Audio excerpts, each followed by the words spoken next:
2 దశాబ్దాలకు పైగా రెజ్లింగ్ ప్రపంచాన్ని ఏలిన దిగ్గజం 17 సార్లు ప్రపంచ ఛాంపియన్గా ఎదిగిన జాన్ సీనా రిటైర్మెంట్ ప్రకటించారు. ఆధునిక రెజ్లింగ్ తీరుతెన్నుల్ని మార్చేసిన ఈ దిగ్గజ కుస్తీ యోధుడు తన సుదీర్ఘమైన కెరీర్కు ఈ నెల 13న ముగింపు పలకబోతున్నాడు. లాస్ట్ టైం ఈజ్ నౌ అనే ఫేర్వెల్ టూర్లో ఆయన తన చివరి మ్యాచ్ ఆడనున్నాడు. నెవర్ గివ్ అప్ అనే స్ఫూర్తిని నింపిన ఈ యోధుడి రెజ్లింగ్ ప్రస్థానం ఇక ముగియబోతోంది.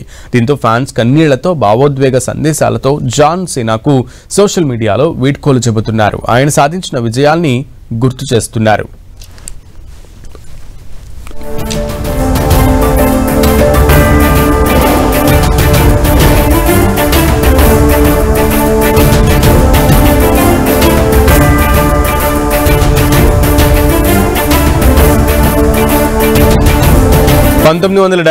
ఏప్రిల్ 23న మసాచుసెట్స్లోని వెస్ట్ న్యూబెరీలో జాన్ సీనా జన్మించాడు.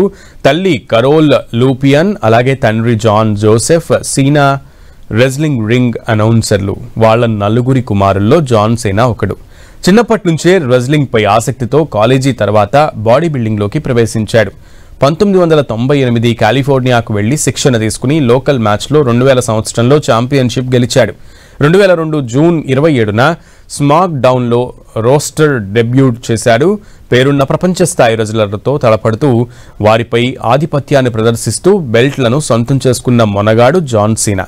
అలా ఇప్పటి వరకు ఎన్నో మ్యాచ్లలో రింగులో సింహంలా గర్జిస్తూ ప్రత్యర్థిని మట్టు కరిపిస్తూ జాన్ సీనా ముందుకు కదులుతూ వచ్చాడు. 2025లో money in the bank July 6న రిటైర్మెంట్ ప్రకటించాడు. యాక్టింగ్లోనూ దూసుకెళ్లినటువంటి జాన్ సీనా ఎన్నో డాక్యుమెంటరీలు, మూవీస్కి పనిచేశాడు. అంతేకాదు 2005లో సంగీతంలో యూ కాంట్ సీ మీ పేరుతో ర్యాప్ ఆల్బమ్ కూడా చేశాడు. బిల్బోర్డ్ 200లో 15వ స్థానం సాధించాడు. 2009లో క్రిస్ గ్రీసియన్ సెలబ్రిటీ అవార్డు 300 విషస్లకు స్పెషల్ గుర్తింపు పొందాడు. ఇక సామాజిక కార్యక్రమాల్లోనూ పాల్గొంటూ అందరికీ స్ఫూర్తివంతంగా నిలిచాడు. బెస్ట్ క్యాన్సర్ అవేర్నెస్కి కృషి చేస్తున్నాడు.